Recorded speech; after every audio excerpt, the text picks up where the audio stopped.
Bueno, ahora sí. Buen día a todos. La Argentina es uno de los países que más se empobreció en las últimas décadas. También es uno de los países donde más criminalizado está el ahorro. Esto no es casualidad, sino la consecuencia de una serie histórica de desmanejos económicos por parte de la dirigencia política que convirtieron a la Argentina en un país en el que ganar plata estaba mal visto e incluso era hasta peligroso. Durante décadas, la política alimentó un Estado gigante que cada vez gastaba más y avanzaba sobre el bolsillo de los argentinos a través del cobro de impuestos. Como eso no alcanzó, se dedicaron a emitir moneda para financiar el déficit fiscal. Esto generó una inflación cada vez más alta que empujó los montos de nuestra economía a valores cada vez más altos, pero con un sistema tributario que no actualizaba sus topes fiscales y sus mínimos no imponibles a igual ritmo, empujando cada vez más a personas a pagar impuestos que no le correspondían en primera instancia.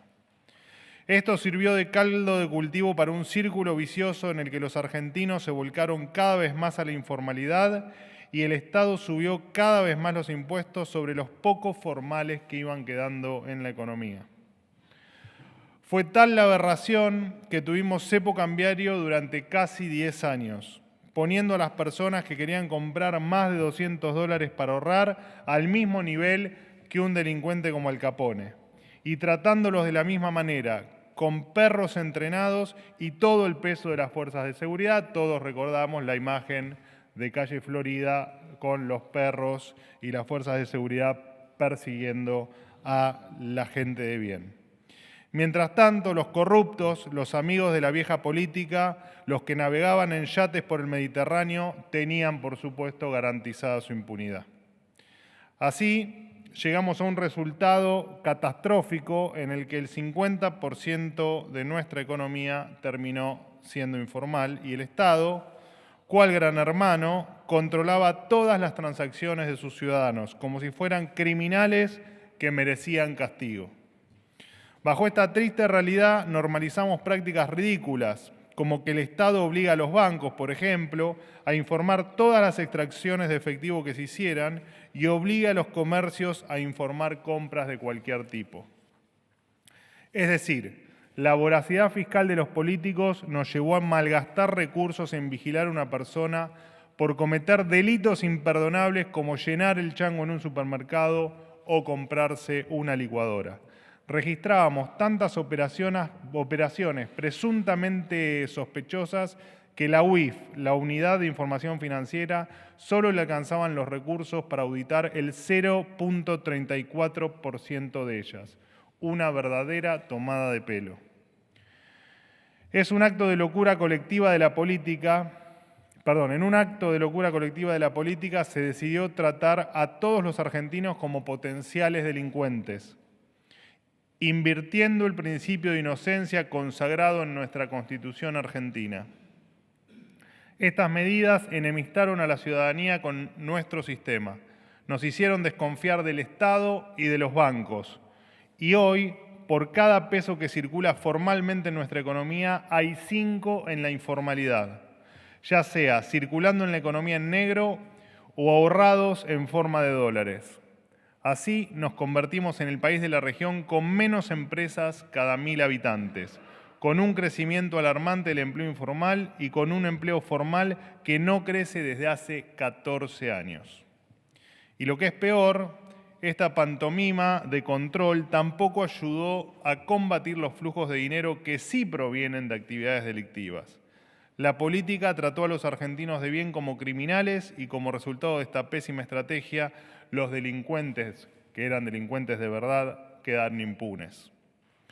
Incluso el Grupo de Acción Financiera Internacional, conocido por ustedes como GAFI, en el informe de evaluación realizado sobre las medidas antilavado recomendó la mejora de nuestros sistemas de control y verificación para hacer uso de los recursos en perfiles de riesgo que realmente deban ser controlados. Hoy esto se acaba. Es hora de terminar con esta gran hipocresía de una vez por todas que tiene de rehén a los argentinos que trabajan, que se esfuerzan, que ahorran y que invierten. Por eso el presidente Javier Milei instruyó al equipo económico a implementar lo que hemos llamado el Plan de Reparación Histórica de los Ahorros de los Argentinos.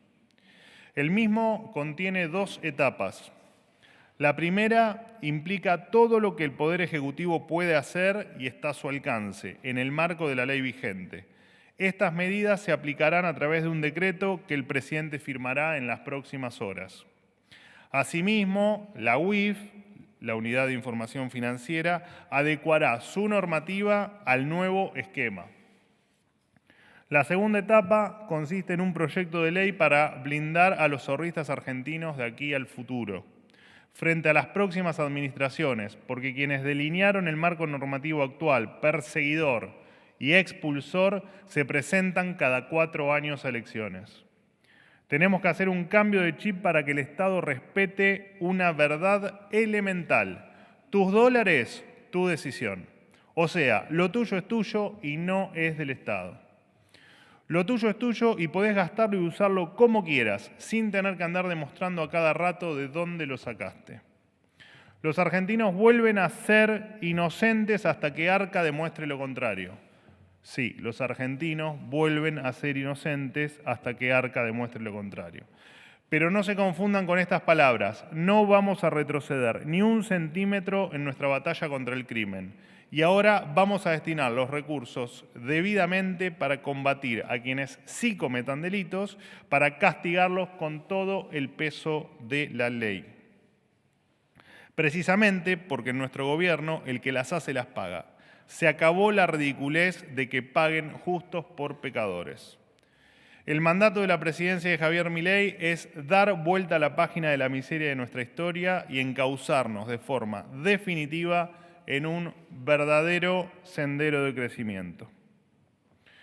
Un paso indispensable en este camino es volver a atraer a los argentinos de bien hacia la formalidad, fomentando así la generación de riqueza. Hoy la confianza de la gente en el Estado está rota. Para repararla, el Estado primero tiene que volver a confiar en la gente. La confianza es una autopista que va en ambas direcciones. Para recibirla hay que darla.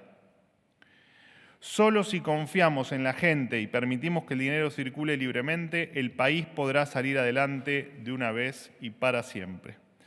No podemos hacer todo el tiempo lo mismo y esperar resultados diferentes. Por eso, la intención de este plan de reparación histórica de los ahorros de los argentinos, tal como se lo ha denominado, es el de dejar de tratar a la gente como criminales por default. El objetivo del Estado ya no será el de perseguir al argentino de bien, que se parte el lomo trabajando y logra ahorrar. Los esfuerzos del Estado estarán puestos en perseguir a los narcotraficantes y criminales que ven el delito como una forma de vida. Bien, habiéndoles anticipado el espíritu de esta ambiciosa reforma, a continuación invito al ministro de Economía, Luis Caputo, al titular del ARCA, Juan Paso, y al presidente del Banco Central de la República Argentina, Santiago Bausili, quienes les explicarán en detalle las medidas concretas y los instrumentos para llevar adelante el primer paso del plan de reparación histórica de los ahorros de los argentinos. Muchas gracias. Adelante, por favor.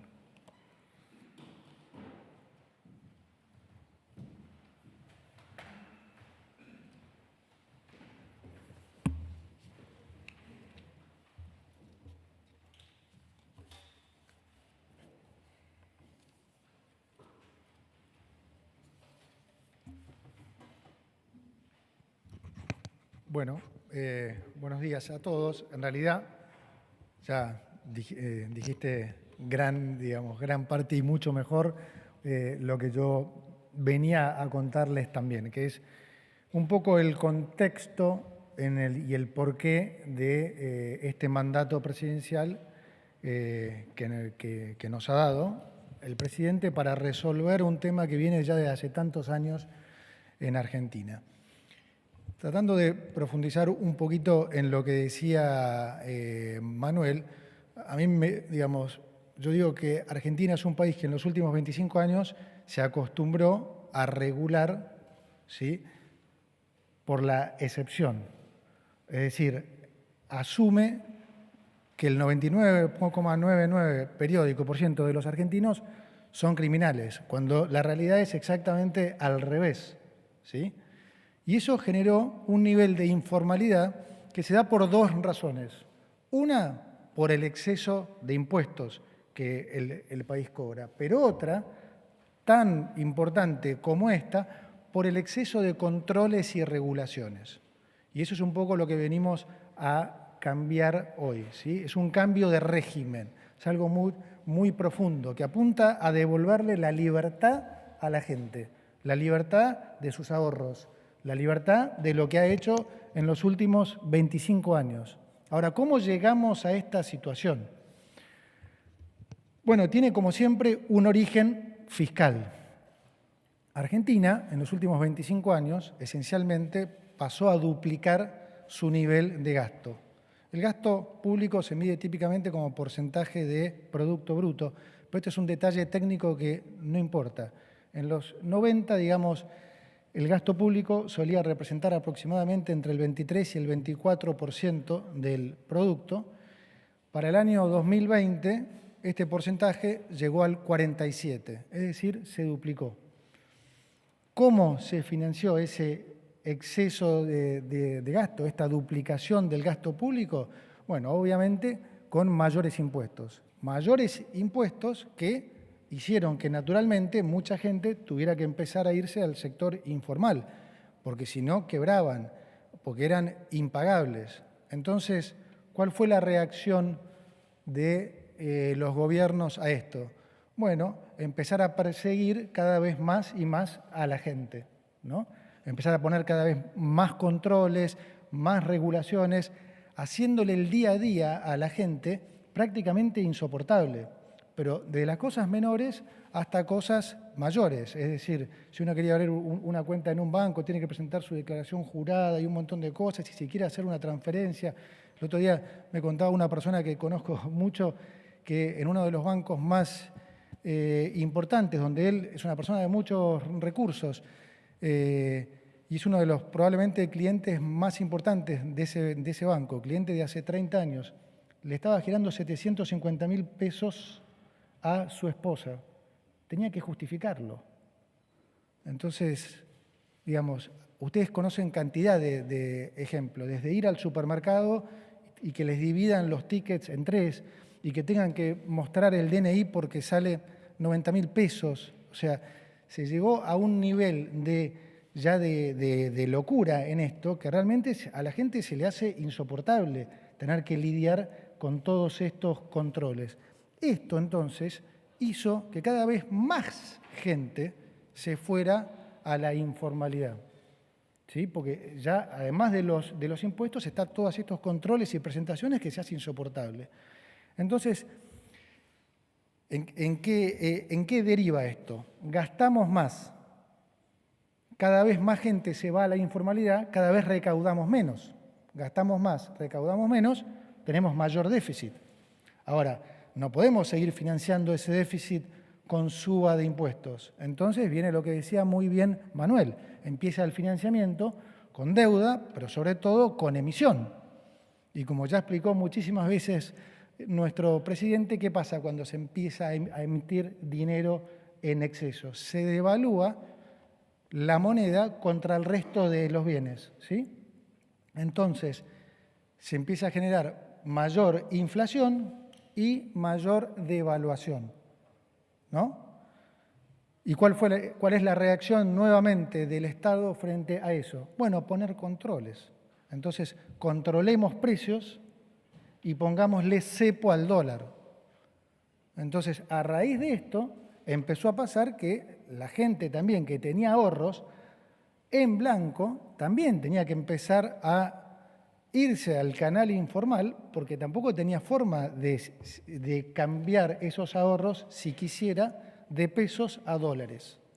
Y todo esto fue exacerbándose en los últimos 25 años al punto que nosotros heredamos la peor crisis económica de la historia, ¿no? Donde había una inflación que ya corría al 1,5% diario, ¿sí? Una inflación mayorista que terminó en el 54% en diciembre, 17.000% anualizado, una brecha del 200%, es decir, y un desbalance monetario que en el caso nuestro se daba por las dos razones. Como siempre dice, el presidente puede darse por exceso de oferta, por caída de la demanda o por la combinación de las dos cosas, que fue el caso nuestro, ¿no? En el último año se habían emitido 13 puntos de producto, había 4 bases monetarias en pasivos remunerados y la gente no quería tener un peso en el bolsillo. Entonces, lo primero fue, obviamente, poner, digamos, en marcha este plan de estabilización que consistió en resolver el problema fiscal en la primera etapa, que hicimos en el primer mes, resolver el problema de la emisión monetaria, que era el doble en términos de déficit de lo que se heredó por déficit fiscal, ¿sí? Y después la recapitalización del Banco Central. Entonces, ¿cuál es la situación actual? Hoy por primera vez estamos en una macroeconomía mucho más ordenada, ¿sí? Es la primera vez en 124 años que tenemos una economía ordenada, pero además hago mucho hincapié en esto porque es importante entenderlo, está ordenada por decisión política, por decisión presidencial. O sea, esto no solo es algo que en términos económicos no hemos visto en 124 años, sino que mucho menos lo hemos visto en términos políticos. Ha habido algún momento en particular que Argentina no tuvo déficit fiscal, 10 años de 124, pero esto se dio en líneas generales porque se estaba saliendo de una megacrisis de mercado y como ustedes saben, cuando hay una crisis de mercado, el ajuste lo hace muy brutalmente el mercado, ¿no? Licuando salarios, licuando gastos. Y entonces hay un periodo en el que esa recuperación hace parecer que la situación mejora. Pero si esto no es producto de una decisión política, pasa lo que le pasó siempre a Argentina. Esos periodos apenas duraban 2 o 3 años. La gran diferencia con respecto a ahora es que hubo una decisión presidencial de llegar a este orden macro. Y además lo hicimos respetando la propiedad privada, sin confiscaciones, sin medidas como la que se pensaban antes de que nosotros llegáramos, ¿no? Sin defaults, respetando los contratos. Entonces, esta es una situación absolutamente diferente a la que hemos estado acostumbrados desde los más jóvenes hasta los más grandes. Ahora bien, a raíz de esta situación, ahora conecto un poco esto que estamos haciendo con los conceptos que se han venido hablando las últimas semanas, que alguna gente escuchado, estoy tratando de explicarlo de la manera más simple posible, que son el concepto de remonetización y de dolarización endógena. Muy bien, a raíz de esta mayor estabilidad, ahora la sociedad demanda más moneda, ¿sí? Tratar de traducir esto. Pasamos de un esquema en donde los pesos sobraban a un esquema, como anunciamos cuando arrancamos en el gobierno, donde los pesos faltan. ¿Qué quiero decir cuando digo que los pesos faltan? Que el nivel de pesos emitido hoy, ¿sí?, es muy bajo, también se mide con respecto al producto. La base amplia son escasamente 6 puntos de producto, cuando normalmente es más del doble que eso, significativamente más del doble. Ahora, ¿por qué es importante esto que estoy diciendo? Porque cuando vos tenés una economía ahora sana, esa economía empieza a demandar más dinero. La gente empieza a demandar más dinero, ¿sí?, y empieza a haber más crédito. De la misma manera que nadie quería tomar un crédito hace 1 año y medio, porque con una inflación del 100 y pico Si alguien le prestaba plata al 200 o 250% en pesos, ¿quién va a querer tomar un crédito? Nadie. Ahora, habiendo bajado la inflación a estos niveles, ¿sí?, y no teniendo ni el Banco Central ni el Tesoro que tomar plata del mercado, los bancos están volviendo a comportarse como bancos. Y hoy tienen mayor demanda de crédito. El crédito ha crecido al 50% en términos reales. Hay más gente que le gustaría tomar crédito hipotecario para comprarse su casa o para comprarse un auto o para comprarse una moto. ¿Y qué es lo que sucede? Algunos bancos ya no tienen pesos. Porque, como digo, nosotros fuimos a un esquema monetario muy rígido. No emitimos pesos desde hace un año. Entonces, nosotros necesitamos, para seguir creciendo la economía a estos niveles, que están en torno al 6%, necesitamos que la economía se remonetice. ¿Qué quiere decir esto? De vuelta, que haya más dinero en la economía. ¿Y por qué digo dinero y no necesariamente pesos? Porque estamos en competencia de monedas y a nosotros nos da lo mismo que la remonetización se produzca en pesos o en dólares. Es decir, al comerciante que vende el auto, lo que quiere es venderlo. No le importa si lo vende en pesos o si lo vende en dólares. Hasta es casi más natural que este proceso de remonetización se produzca en dólares. ¿Por qué? Porque pesos hay solamente el equivalente a más o menos 37.000 millones de dólares. En cambio, dólares, hay, depende de las estimaciones, entre 5 y 10 veces esa cantidad de pesos. Entonces, lo normal es que este proceso de remonetización también se produzca en dólares. Entonces, este cambio de régimen de vuelta apunta a devolverle la libertad a la gente y dejar de pensar que la gente que se tuvo que refugiar en el mercado informal son delincuentes, que hay que perseguir, terroristas, narcotraficantes. No, es simplemente la gran mayoría de los argentinos que fue abusada por exceso de impuestos y exceso de regulaciones. Ahora bien, ¿en qué deriva esta mayor libertad? ¿En qué va a derivar? ¿En qué se va a traducir también para la gente? ¿Y por qué es importante?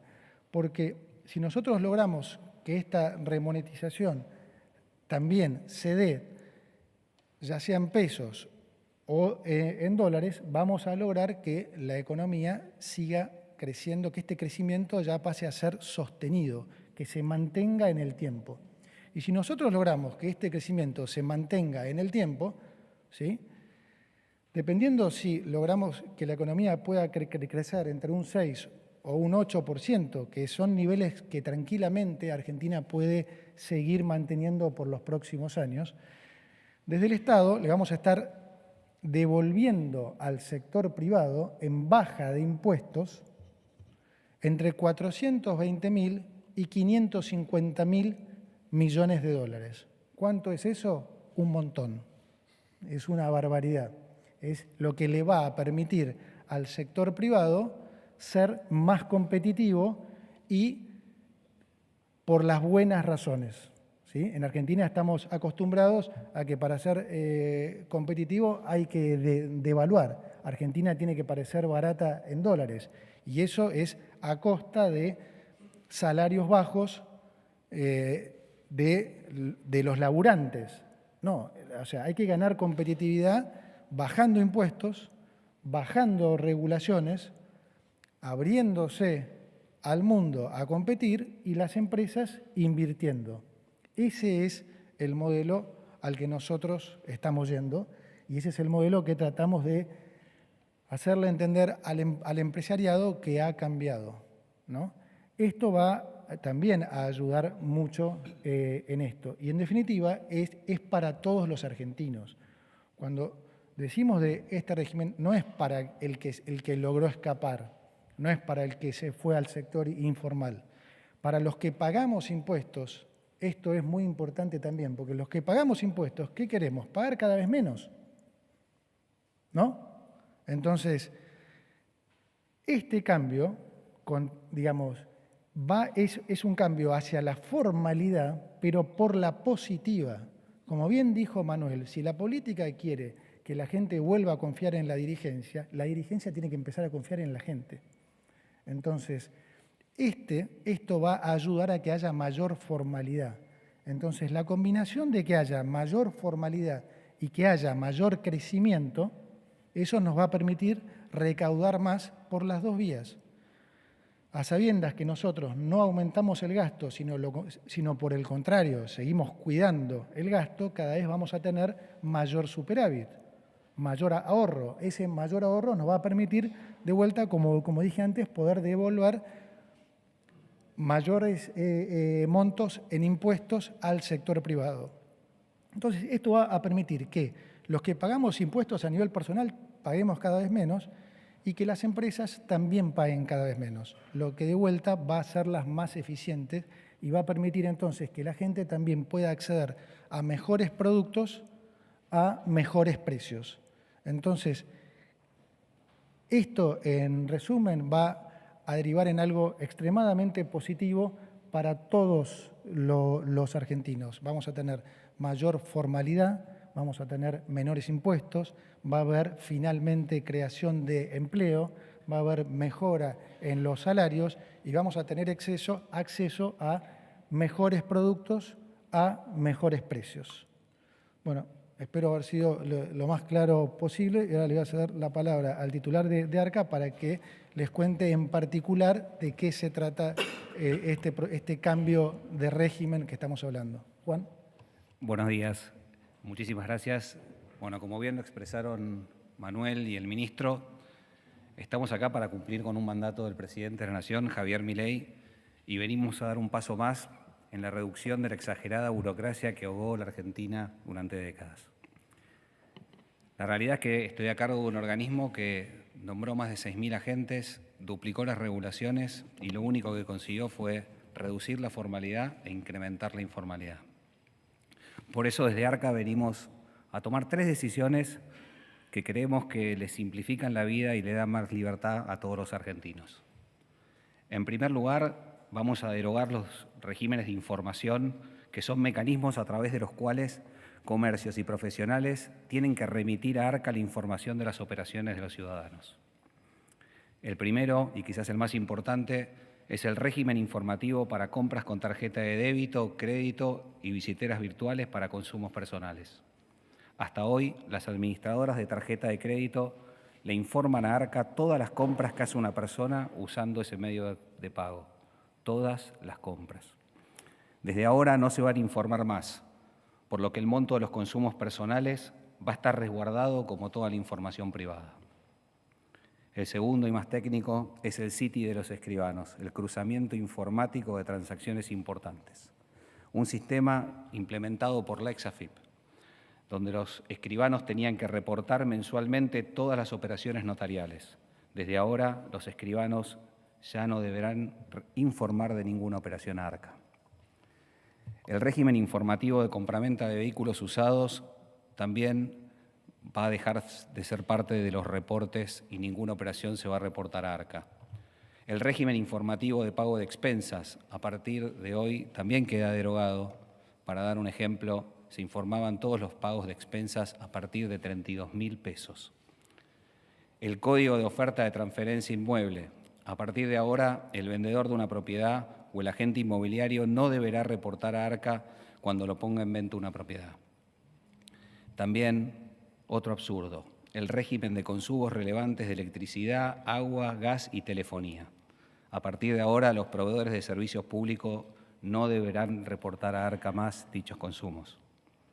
Además, para cubrir y proteger el secreto fiscal de los argentinos, vamos a prohibir a los bancos solicitar la declaración jurada de impuestos nacionales, pudiendo las personas negarse y acudir a defensa del consumidor si fuera necesario. Por otro lado, también, para simplificarle la vida a la gente, vamos a subir los umbrales de otros regímenes de información. Estos umbrales son los montos mínimos mensuales a partir de los cuales las entidades financieras y comercio deben informar a ARCA por una operación. Por debajo de estos umbrales no se informará más la operación. les voy a pasar a detallar los montos, pero a partir de hoy los bancos dejarán de informar a ARCA por transferencias y acreditaciones bancarias. Lo que antes era 1 millón de pesos, ahora va a pasar a ser de 50 millones de pesos para personas físicas y 30 millones de pesos para personas jurídicas. Extracciones en efectivo. Se informaban desde cualquier monto. Sacabas 1.000 pesos del cajero y se informaba de esa operación. A partir de ahora, cumpliendo los estándares internacionales, va a ser de 10 millones de pesos para personas físicas y 10 millones de pesos para personas jurídicas. Los saldos al último día del mes bancarios eran entre 700.000 pesos y 1 millón de pesos. Se elevan a 50 millones de pesos para personas físicas y 30 millones de pesos para personas jurídicas. Los plazos fijos. Antes era de 1 millón de pesos, ahora se elevan a 100 millones de pesos para personas físicas y 30 millones de pesos para personas jurídicas. Transferencias y acreditaciones en billeteras virtuales. Antes era de 2 millones de pesos y ahora se eleva a 50 millones de pesos para personas físicas y 30 millones de pesos para personas jurídicas. Tenencias en ALIX, en sociedades de bolsa. Se informaban todos los montos. Yo compraba 10.000 pesos de una acción y era sujeto de una información. Ahora va a ser de 100 millones de pesos para personas físicas y 30 millones de pesos para personas jurídicas. Y después algo que lo dijo bien el ministro Caputo recién, las compras de consumidor final. Antes eran de 250.000 pesos en efectivo y con 400.000 pesos en cualquier otro medio de pago. Se va a elevar a 10 millones de pesos para ambos rubros. Hasta hoy, cuando una persona realizaba como consumidor una compra por más de 250.000 pesos en efectivo o 400.000 en otro medio de pago, tenía que identificarse, presentar documento, eso se acabó.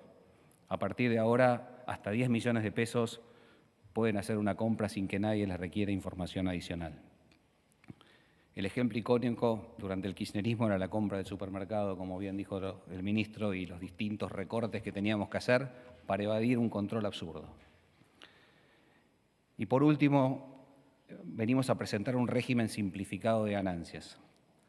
Este régimen tiene como foco la facturación y los gastos deducibles, dejando de lado los consumos personales de los ciudadanos. ¿Qué significa esto? Que no vamos a requerir más información sobre los consumos ni el patrimonio. Los consumos personales no van a pasar más por ARCA y a los vendedores también les vamos a reducir la carga de información que debían compartir con ARCA. ¿Desde cuándo estará disponible? A partir del 1 de junio, los ciudadanos que quieran podrán adherir al nuevo régimen simplificado de ganancias. Y en el próximo vencimiento, mayo de 2026, el ciudadano va a entrar en su perfil de la web de ARCA, mirar el monto que le presente el organismo, podrá aceptar y pagarlo o también podrá rectificarlo en función de los datos presentados. Tiene que quedar muy claro, ARCA va a poner foco en la facturación y los gastos deducibles, no así en los consumos personales efectuados por consumidores finales ni en la variación patrimonial. ¿En qué cambia con el régimen actual? Hoy todas las personas que declaran ganancias tienen que subir al sistema toda la facturación del año, todos los gastos deducibles y todos los consumos personales. Asimismo, cualquier persona que deba declarar ganancias tiene que completar la misma declaración jurada con un gran contribuyente.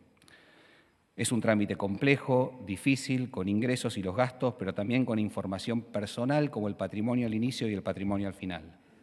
A partir de ahora, y una vez terminado el periodo fiscal, basado en toda la información de las facturas y los gastos deducibles, el sistema de ARCA le va a presentar al ciudadano cuánto debería pagar.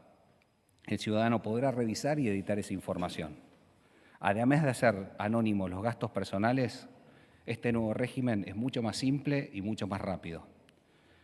El nuevo régimen cambia la matriz de fiscalización para poner el foco en la informalidad deliberada y sofisticada y hacerle más fácil el acceso a este nuevo régimen a todos los ciudadanos. ¿Por qué lo hacemos?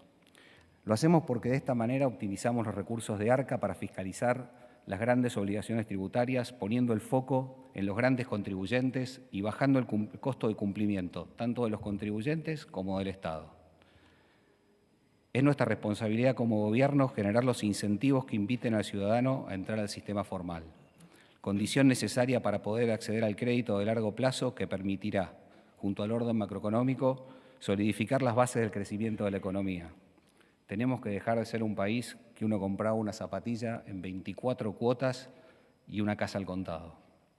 Finalmente, vamos a enviar un proyecto de ley para blindar a los ahorristas argentinos de acá al futuro, ante posibles cambios de gobierno y en determinados cambios de fondo en los regímenes penal y de procedimiento tributario, reduciendo adicionalmente los plazos de prescripción. Bueno, como bien dijo entonces el titular de ARCA, como dije al principio, estamos en presencia de un cambio de régimen significativo que de vuelta le devuelve la libertad a los argentinos para disponer de sus ahorros, donde mostramos que confiamos en los argentinos y donde no tenemos duda que esto va a derivar en una mayor formalización, como dije, por la positiva.